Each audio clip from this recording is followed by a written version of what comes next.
ये है हमारे पास रियल एनालिसिस का first chapter, topology of R2 and R3।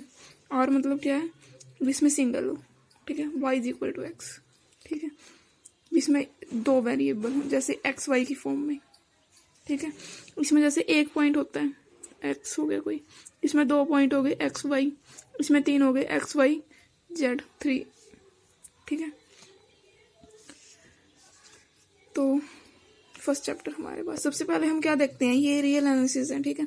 सबसे पहले हम डिफरेंस देखते हैं एनालिसिस और अलजेब्रा।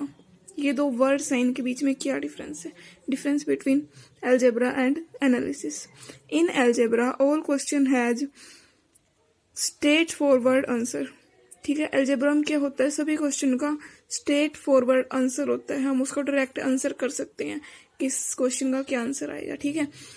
उसमें हमें क्या सोचना नहीं पड़ता, एनालाइज नहीं करना पड़ता, ठीक है। तो but analyse and all questions has not straight forward answer. जैसे समझते हैं हम इस चीज को, जैसे हमारे पास कोई फंक्शन दे रखा है, ठीक है, f(x) is equal to x² - 4 upon x - 2। जैसे हम इस फंक्शन की 3 पे वैल्यू निकालते हैं, जैसे हम x की जगह अगर हम 3 रख दें तो इसकी हम डायरेक्ट वैल्यू निकाल सकते हैं 5, ठीक है। f3 की वैल्यू, f3.5 की वैल्यू निकाल सकते हैं 5.5, ठीक है। f2.5 की वैल्यू निकाल सकते हैं 4.5। इन सारे जो ये सारी जो वैल्यू है, इनका हम क्या कर रहे हैं, डायरेक्ट आंसर निकाल पा रहे हैं, ठीक है, कि क्या आ रहा है, डायरेक्ट आंसर इनका आ भी रहा है, ठीक है, वैल्यू पुट करने पे। तो ये जो सारी है, जैसे ये क्वेश्चन हो गया कि f3 की वैल्यू क्या होगी, f3.5 की वैल्यू क्या होगी। तो ये सारी जो प्रॉब्लम थी, ये हमारे पास अलजेब्रिक प्रॉब्लम थी, इनका हमने क्या किया, स्ट्रेट फॉरवर्ड आंसर कर दिया, ठीक है।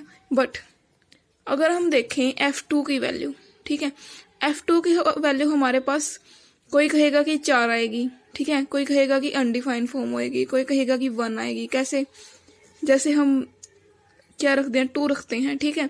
तो यहाँ पे क्या कर रहा है, हम डायरेक्ट अगर 2 रख रहे हैं तो 0/0 फॉर्म आ रही है अनडिफाइंड, ठीक है।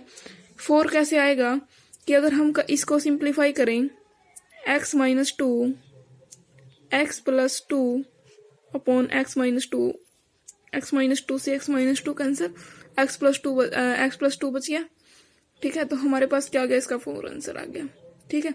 1 कैसे आएगा कि कोई बोलेगा कि 0/0 फॉर्म आई तो 0 से 0 कैंसिल, 1 आ गया, ठीक है। जिसको नहीं पता तो हम क्या मतलब ये 3 आंसर इसके बताएंगे जो बच्चे हैं, ठीक है।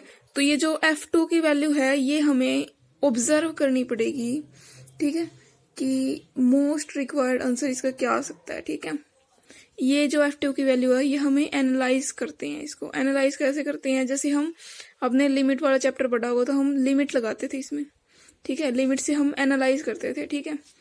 जैसे अगर हम ये ग्राफ बनाए, ठीक है, 1 2 3 और ये 2 4 6, ठीक है, और हम ये सारी वैल्यू पुट करें कि 3 पे 5 आ रही है, 3.5 पे 5.5 आ रही है, 2.5 पे 4.5 आ रही है, ये सारी वैल्यू अगर हम पुट करें इस पे ग्राफ पे, तो ये कुछ ऐसा सा बनेगा। जैसे हम अगर 3 से आगे ये 3.5 को ऊपर लेके जाओ, ठीक है, 5.5 5 4.5 4.1, ठीक है। अगर हम 3 से नीचे आ रहे हैं, ठीक है, 3 से नीचे आ रहे हैं तो ये वैल्यू हमारे पास क्या बढ़ रही है,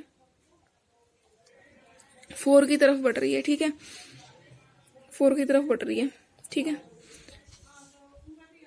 और ये इसी तरह अगर हम 1 से ऊपर जा रहे हैं, ठीक है, ये हम क्या किया, हमने 3 से हम नीचे आए, ठीक है, 4 की तरफ बढ़े, वैल्यू बढ़ रही है, बार बार इंक्रीज हो रही है, मतलब जैसे 5, फिर 5.5, 5 से कम हो गए 5, ठीक है, 5 से कम हो गए फिर 4.5, 4.5 से कम हो गए 4.1, 4 की तरफ जा रहे हैं हम, ठीक है। इसी तरह अगर हम नीचे से वैल्यू बढ़ाना शुरू करें, 1 1.5 1.9 1.9999, ठीक है, तो हम क्या करेंगे, इसको जो वैल्यू हमें मिलेगी वो 3 से बढ़ के हमें 4 तक लेके जाएगी, ठीक है, 3 3.5 3.9 3.999, ठीक है। तो ये हम नीचे से क्या आ रहे हैं, ऊपर से क्या आ रहे हैं, नीचे की तरफ, यानी कि 4 की तरफ आ रहे हैं, ठीक है, वैल्यू डाउन होती आ रही है। अगर हम नीचे से जा रहे हैं तो ऊपर की तरफ, तो वो भी 4 की तरफ बढ़ रहे हैं। तो हम एनालाइज कर सकते हैं कि जो f2 की वैल्यू होगी वो 4 होएगी, ठीक है, f2 की वैल्यू क्या आएगी, हम 4 होगी, ये हम ऑब्जर्व कर सकते हैं। जो हमारे पास 4 है वो एग्जैक्ट वैल्यू नहीं है फंक्शन की, ठीक है, क्या है, एग्जैक्ट वैल्यू नहीं है फंक्शन की, बट ये क्या है, अप्रोक्सीमेट वैल्यू है, ठीक है, मोस्ट अप्रोक्सीमेट वैल्यू है फंक्शन की at x is equal to 2। इसको हम क्या बोलते हैं, एक्स जो 4 है वो लिमिट वैल्यू है, और लिमिट वैल्यू कभी भी एग्जैक्ट वैल्यू के इक्वल नहीं होती, वो अप्रोक्सीमेट वैल्यू होती है, ठीक है। तो ये डिफरेंस है एनालाइज और अलजेब्रिक प्रॉब्लम में।